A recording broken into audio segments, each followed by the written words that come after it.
तो ये थी इस वक्त की बड़ी खबरें। आगे देखिए छत्तीसगढ़ आज का मुद्दा।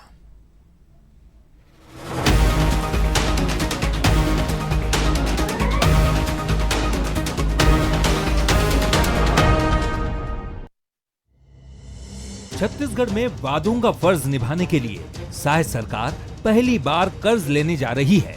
साय सरकार ने बजट सत्र से पहले आरबीआई को डिमांड नोट भेजा है, जिसमें 2000 करोड़ रुपए 2 किश्त में देने की डिमांड की है। अब पूरा खजाना कांग्रेस खाली कर चली गई है। हमने जनोपयोगी जो घोषणाएं की हैं, जो मोदी जी की गारंटी है, उसको पूरा करना है।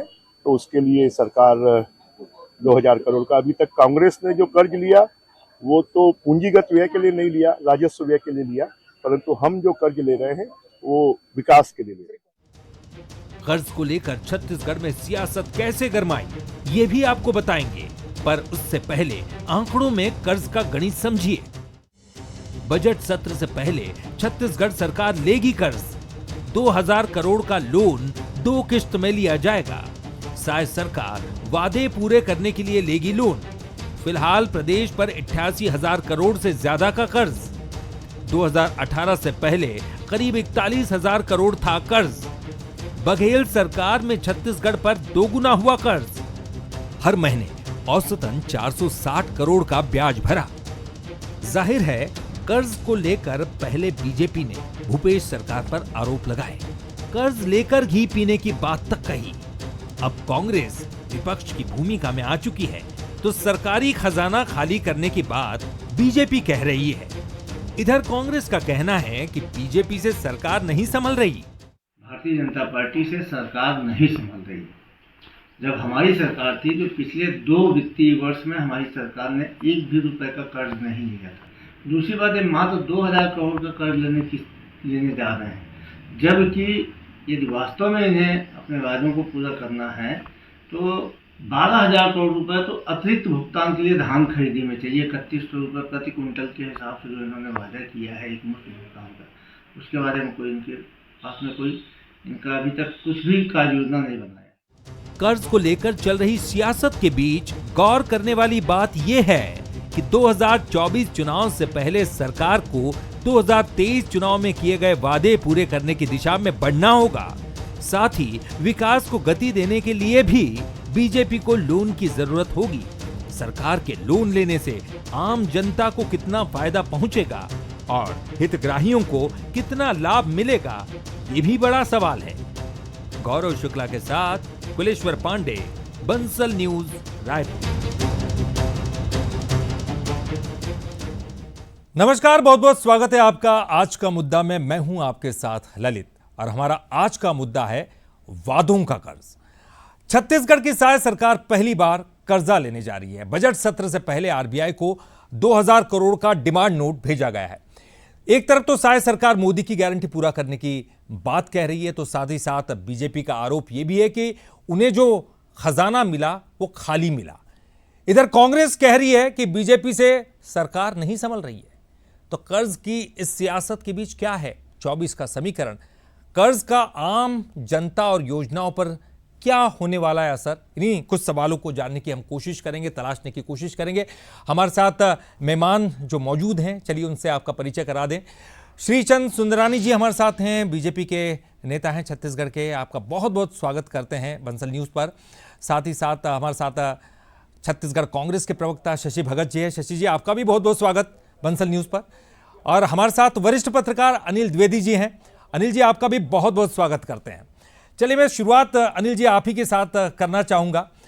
देखिए, लगातार हम देखते आए हैं कर्ज लेना एक सामान्य प्रक्रिया माना जाता है, वित्त विभाग की बात माने, वित्तीय जो लोग हैं उनकी बात माने। लेकिन ये देखा गया है कि जब भी एक सरकार बदलती है तो वो पुरानी सरकार पर यह आरोप लगाती है कि कर्ज जो है उनको जो खजाना मिला वो खाली मिला है।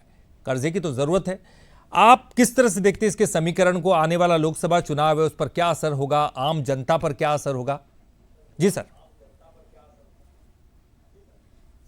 देखिए ललित जी, अभी आप ही आंकड़े बता रहे थे कि राज्य के ऊपर लगभग 84,000 करोड़ का ऋण हो चुका है और ये दोनों सरकारों का मिला करके हो सकता है। बीजेपी सरकार भी जर्मन सरकार में तब भी उसने लोन लिया होगा और अब कांग्रेस सरकार ने भी 5 सालों में लिया है। लेकिन सवाल यह है कि राज्य को हम लय कहाँ जा रहे हैं। आर्थिक खजाना खाली पड़ा है, आर्थिक तरक्की उतनी हो नहीं रही है, पैसा आएगा कैसे, पैसा जाएगा कैसे, इसका कोई रोल मॉडल नहीं है। और ये पिछले इसका खामियाजा आम नागरिक भुगत रहे हैं। ये जो फ्री की योजनाओं का जो लालच जो दे करके वोट बैंक हासिल करना और सरकार बनाने का जो खेल है, ये दोनों राजनीतिक दल खेल रहे हैं। और कांग्रेस ने भी पिछली बार वादा किया कि हम ऋण माफी करेंगे, हम जो है तमाम तरह की योजनाएं मुफ्त में देंगे, और उसका कारण ये रहा कि पैसा आपके पास था नहीं और आपको लोन लेना पड़ा। वादा तो पूरा करना है क्योंकि जीत करके आ गए हैं। और यही अभी बीजेपी के सामने भी मजबूरी है क्योंकि लोकसभा चुनाव सामने है। उसको 3-4 जो बड़ी योजनाएं थी जिसमें कई तरह की योजनाएं उन्होंने वादे किए थे, तो वो वादे पूरे करना ये उनकी मजबूरी, क्योंकि लोकसभा चुनाव है इसलिए खजाना खाली है। हालांकि अभी बीजेपी ने एक बड़ी यह कही कि खजाने में जो पैसा था वो कहीं ना कहीं आम जनता को दिया है, लेकिन लोकसभा चुनाव के पहले जनता के किए हुए वादे पूरे करना है तो आपको पैसा खर्च करना होगा। खजाने में है नहीं, इसलिए आप लोन ले रहे हैं। तो और सवाल यह है कि सरकारें यदि लालच दे रही है, राजनीतिक दल यदि लालच दे रहे हैं, तो आम जनता क्या कर रही है? आप लोन माफ करते हैं, उसके लालच में किसान और बाकी आदमी और ज्यादा लोन ले रहा है।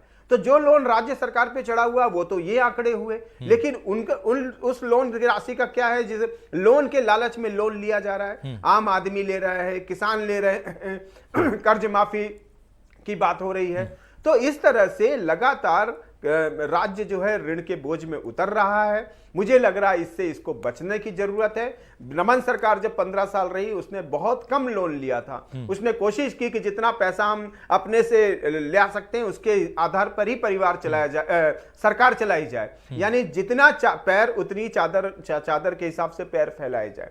तो रमन सरकार ने यह जरूर 15 साल में किया। हालांकि लोन फिर भी लेना पड़ा, और लोन लेना गलत नहीं है, लेकिन ये पानी सर के ऊपर से न गुजरे, प्रति व्यक्ति आय की जिस हिसाब से है उसके मुताबिक लोन न पहुंच जाए, ये देखने की भी जरूरत है। फिलहाल अर्थशास्त्री है, बुद्धिजीवी है, इन सारी चीजों पर वो एक अफसोस तो जता रहे हैं, लेकिन करना अल्टीमेटली तो जो सरकार सत्ता में राजनीतिक दल हैं उन्हें ही ये चीज सोचनी होगी। और इसके लिए कहीं ना कहीं जो केंद्र सरकार में नरेंद्र मोदी का भी जो मॉडल है विकास कार्यों का, वो भी एक आदर्श बन सकता है। चलिए, मैं श्रीचंद जी के पास जाऊंगा। श्रीचंद जी, ये एक अच्छी बात है कि सरकार चाहती है कि जो जनता से उन्होंने वादे किए वो उनको निभाए, उनको पूरा करे। आप लोन लेने जा रहे हैं, लेकिन जिस तरह के वादे, आपने तो ये भी आरोप लगाया कि खजाना आपको खाली मिला, लेकिन आपने फिर भी वादे किए।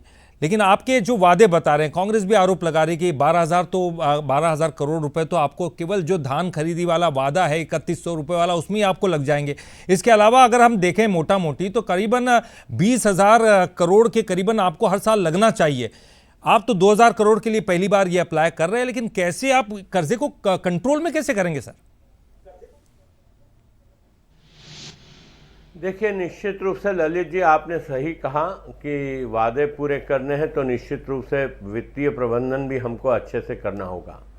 आप अगर 15 साल की डॉक्टर रमन सिंह जी की सरकार को देखें, अगर छत्तीसगढ़ राज्य बनने के बाद 3 साल की सरकार कांग्रेस की रही, उस वक्त भी करीब कर्ज रहा, लेकिन उसके बाद भी 15 साल की सरकार में 41 करोड़ से ऊपर के कर्ज को जाने नहीं दिया।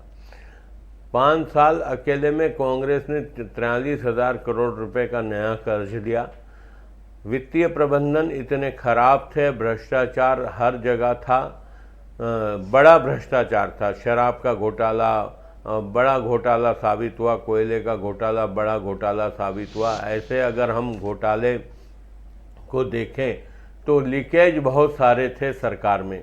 वे सारे लीकेज अगर बंद कर दिए जाएं, निश्चित रूप से आय के स्रोत बढ़ाए जाएं, जिस पे भारतीय जनता पार्टी की सरकार ध्यान देगी, लीकेज भी समाप्त करेगी, भ्रष्टाचार जहां जहां होता है उसको भी समाप्त करेगी, सरकार का खजाना कैसे भरे, इस दिशा में भी हमारे वित्त मंत्री इस दिशा में सोच रहे हैं और काम भी कर रहे हैं, और योग्य भी हैं, वो जानकार भी हैं वित्तीय प्रबंधन के लिए। वो बिल्कुल वित्त मंत्री बहुत ही सुलझे हुए व्यक्ति हैं।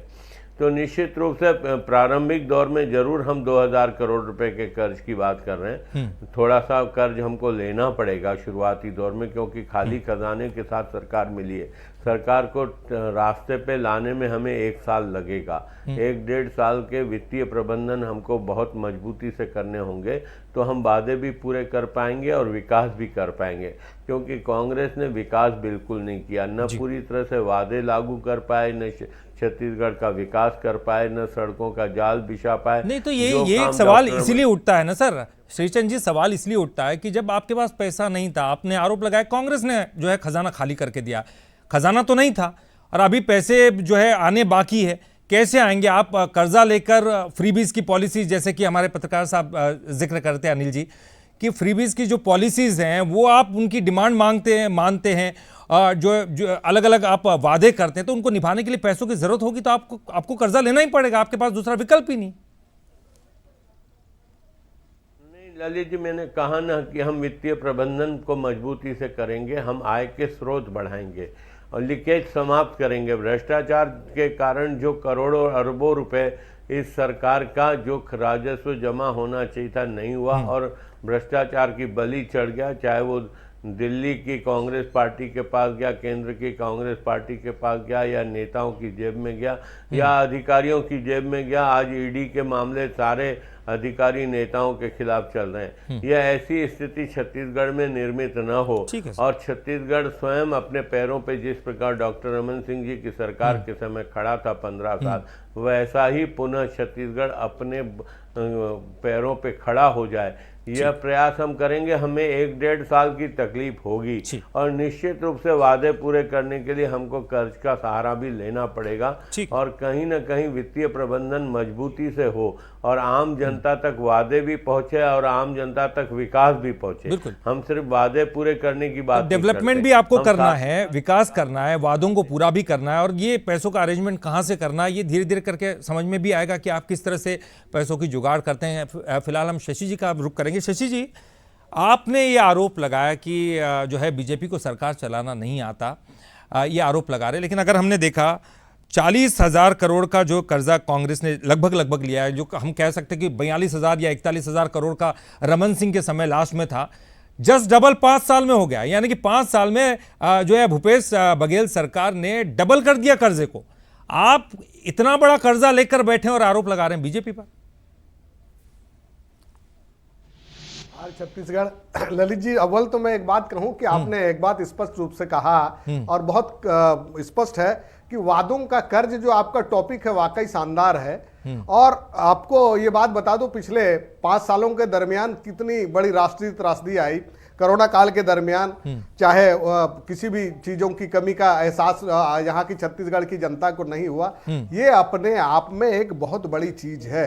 और 41,695 करोड़ रुपए के लगभग का कर्ज पहले से था रमन सिंह जी के सरकार के समय का। तो ठीक है, उसके बाद जो भी स्थिति बनी, केवल अगर कुछ भी कहा जाए तो केवल जनता के हिसाब से, चाहे वो धान के मामले में 2 लाख करोड़ रुपए का कर्जा, 2 लाख करोड़ रुपए का धान का जो न्याय योजना के तहत मिला, वैसे ही चीजें मिली मजदूरों को जो न्याय योजना के तहत मिली, बैगा अनुदान योजना के तहत दी गई। मतलब नीचे बिल्कुल गरीब तबके के लोगों तक ये रुपया पहुंचा है, उनकी जेब में पहुंचा है। चाहे बिजली बिल हाफ की योजना हो, जो केवल और केवल पुअर लोगों को ये योजना का लाभ मिला है, इसमें कहीं कोई दो राय नहीं। रहा सवाल, कोरोना जैसे भीषण महामारी के दरमियान भी ऐसी स्थिति पैदा नहीं हुई कि और कर्ज लेना पड़े। 2 वित्तीय वर्ष में तो ऐसा हुआ कि कर्ज के लिए अप्लाई भी नहीं किया, और आज की तारीख में अचानक से 2,000 करोड़ का जो लोन आ रहा है, ये हमारे प्रवक्ता विद्वान साथी ने भी ये बात कहा कि हमको वायदे पूरे करने के लिए आवश्यकता पड़ेगी इसका। हम तो ये बात कहते हैं वित्तीय प्रबंधन वाकई मजबूती से हो, और छत्तीसगढ़ की नई सरकार जो बनी, हम तो चाहते हैं, शुभकामना देते हैं, विपक्ष में हम लोग बैठे हुए हैं, लेकिन हमको भी उस पर नजर रखने का तो सुझाव दीजिए ना, वित्तीय प्रबंधन के सुझाव हम दीजिए, तो चाहते हैं सरकार प्रबंधन मजबूत हो, बेहतर स्थिति पैदा होगी, आम लोगों को फायदा होगा। और जैसा कि उन्होंने वायदा किया डिप्टी सीएम श्री शर्मा जी ने कि भाई हम इतने करोड़ रुपए का तक का समथिंग कुछ कहा था उन्होंने, 2 लाख रुपए तक का कि हम कर्ज माफ करेंगे, तो इसको बैक हो गए। वैसे 15 लाख मिलने वाले जो था उस पर जुमला कह के शाह जी ने शांत कर दिया। तो हमारा कहना है जो भी वायदा किया इसको पूरा करे, और छत्तीसगढ़ की जनता के ऊपर जो प्रति व्यक्ति आय के हिसाब से उससे कहीं ओवर ना हो जाए। हमारे विद्वान द्विवेदी जी ने कहा, बिल्कुल सही बात का पत्रकार साथी ने, तो ऐसी स्थिति ना आवे। इस बात की आशंका छत्तीसगढ़ की जनता को है, छत्तीसगढ़ के प्रबुद्ध लोगों को है कि कहीं ऐसी स्थिति ना आ जाए कि हमारी सरकार ही कर्जे में चल जाए पूरी। तो ऐसी स्थिति ना आ जाए, इस बात का ध्यान रखना चाहिए। हमारे साथी ने एक बात और कहा कि आप ये बात करें घोटाले के विषय में, तो घोटाले की फहरिस्त तो 15 सालों में हमने रमन सिंह जी के सरकार के दरमियान हमने देखा है, चाहे वो नान घोटाले का मामला हो, चाहे रायपुर के स्काई वॉक के घोटाले का मामला हो, इससे भी बड़े बड़े घोटाले हुए हैं, पनामा लीक मामले जैसे हुए हैं। तो ये कोई किसी से छुपी नहीं है, चाहे इंदिरा प्रियदर्शनी का घोटाला हो। तो घोटाले की फहरिस्त अगर रही तो कभी 15 साल की डॉक्टर रमन सिंह जी के सरकार में कम नहीं थी। नहीं, घोटाले से खैर बात कर्जे की है, और कर्जा इसलिए लेना पड़ रहा है क्योंकि बहुत सारे वादे किए, उनको पूरा करना है। ये बात निश्चित है कि वादे भी ज़रूरी है। आम लोग तो अपने लिए कुछ चाहते हैं ना सरकार से, वो ये थोड़ी सोचेंगे कि सरकारें क्या कर रही है, कहाँ से पैसा ला रही है, क्या जुगाड़ कर रही है। उनको तो मतलब इस बात से है कि उनकी ज़रूरतें पूरी हो, और अगर उनकी ज़रूरतों के लिए वो अगर कोई सरकार वादा निभाती तो उसको कर्जा लेना होगा। अनिल जी, आपसे जानना चाहूँगा, देखिए ये कहा जाता है कि कोई भी सरकार हो जीडीपी की तुलना में अगर वो 2% तक का अगर कर्जा लेती तो एक सामान्य प्रक्रिया है, और पिछले अगर 20 या 23 साल से अगर हम देखें तो छत्तीसगढ़ में 2% तक का कर्जा लिया गया। तो सामान्यतः अगर देखा जाए तो एक हम कहते हैं अपनी एक सामान्य भाषा में वित्तीय अनुशासन वो एक बना रहा है। अभी क्या लगता है आपको, इस बार क्या आपको लगता है कि कर्जा ज़्यादा लेना पड़ेगा? क्योंकि हम 23-24 का अगर राज्य का बजट देखें 1,27,000 करोड़, 2 अनुपूरक बजट लेने के बाद इतना ज़्यादा बजट हो गया था। आपको लगता है कि ये जो सरकार है अगर उसको खाली खजाना मिला है तो एक बड़ा जो है कर्जा लेना पड़ सकता है और वो मुश्किलों में डाल सकता है सरकार को? बिल्कुल ललित जी, अभी जो विधानसभा सत्र हुआ नई सरकार आने के बाद भाजपा को, उसमें 13,000 करोड़ रुपए का अनुपूरक बजट पेश हुआ था, और तभी ये आशंका बलवती हो गई थी कि सरकार अब कर्ज लेने की ओर बढ़ रही है। और आज स्कूल शिक्षा मंत्री बृजमोहन अग्रवाल जी ने उसका खुलासा भी कर दिया कि 2,000 करोड़ ले लें।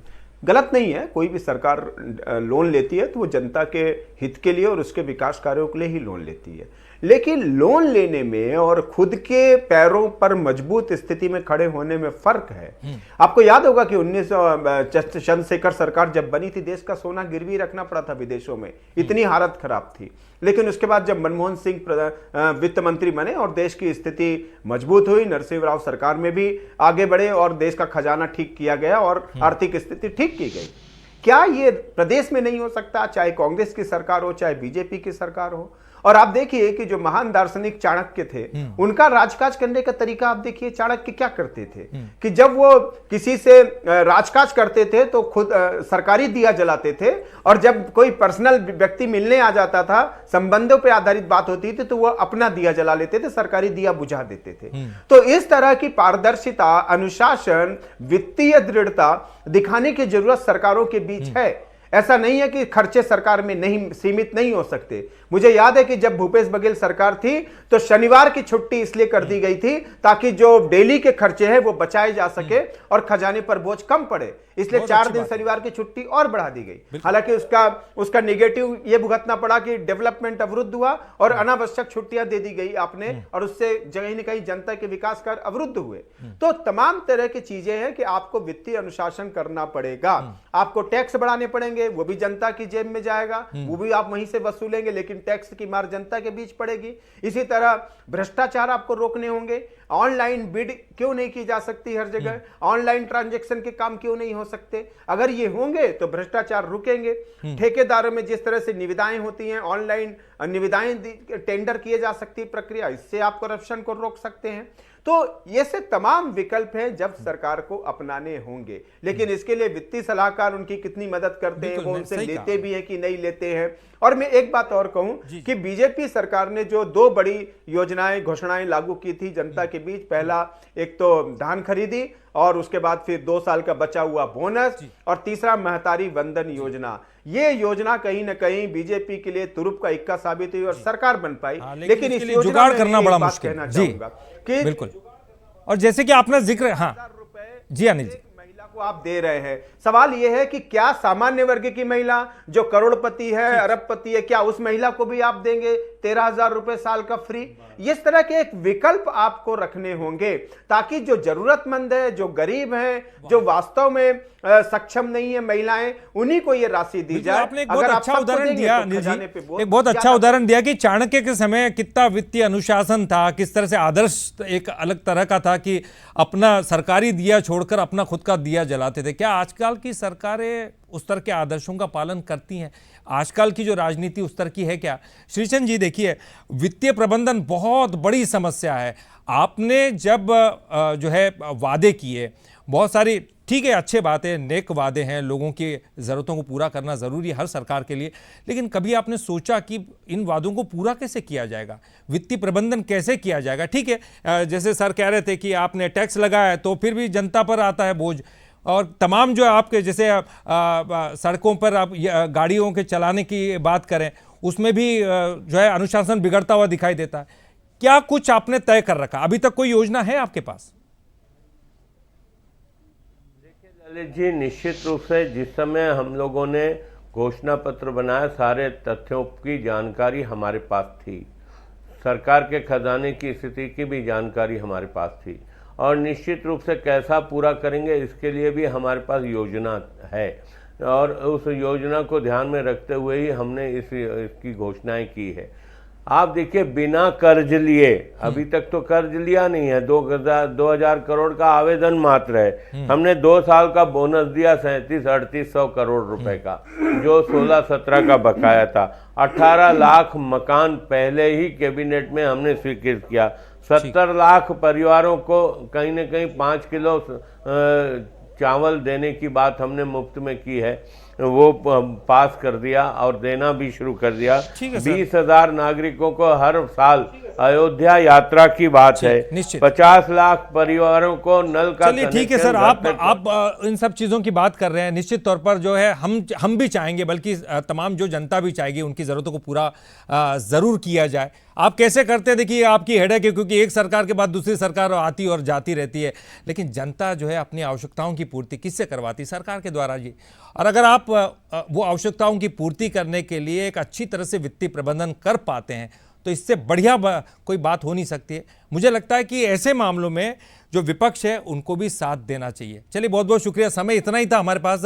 श्रीचंद जी आपका भी बहुत बहुत शुक्रिया, साथ ही साथ शशि जी आपका भी बहुत बहुत शुक्रिया, अनिल जी आपका भी बहुत बहुत शुक्रिया। तो महत्वपूर्ण है कि कर्जा लेना बहुत ज़रूरी है। कर्जा लिया तो फिर वो वित्तीय प्रबंधन कैसा किया जाएगा, पैसे कहाँ से लाया जाएगा, क्योंकि वादे तो कर चुके हैं, उनको निभाना कैसा है, और निभाने के लिए पैसों का इंतजाम कहाँ से करना है। ये बड़ी बातें हैं, ये सरकारों में होती रहती है, लेकिन अभी तो समय शुरुआत हुई है।